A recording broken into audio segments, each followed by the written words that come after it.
আমি বড় হব, নাম রেখে যাব। আজ আমাকে কেউ মনে রাখে না, কিন্তু একদিন আমার নাম ভুলে থাকা অসম্ভব হবে। আজ আমি সাধারণ, ভিড়ের মাঝে হারিয়ে যাই। আমাকে কেউ আলাদা করে দেখে না, কিন্তু আমার ভেতরে একটা আগুন আছে, বড় হওয়ার আগুন। আমি বড় হতে চাই, অহংকারের জন্য না, প্রতিশোধের জন্য না, মানুষকে ছোট দেখানোর জন্য না। আমি বড় হতে চাই, যেন একদিন মানুষ বলে, ও হাল ছাড়েনি।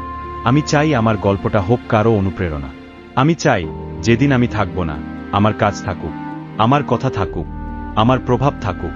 বড় হওয়া মানে শুধু টাকা না, বড় হওয়া মানে চরিত্রে বড়, কাজে বড়, স্বপ্নে বড়।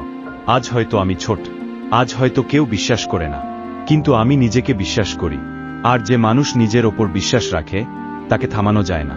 একদিন এই সাধারণ মানুষটাই অসাধারণ হয়ে উঠবে। আমি বড় হব, চুপচাপ হব, ধীরে হব, কিন্তু নিশ্চিত হব। আর সেদিন আমার নাম শুধু মনে রাখা হবে না, সম্মান দিয়ে উচ্চারণ করা হবে।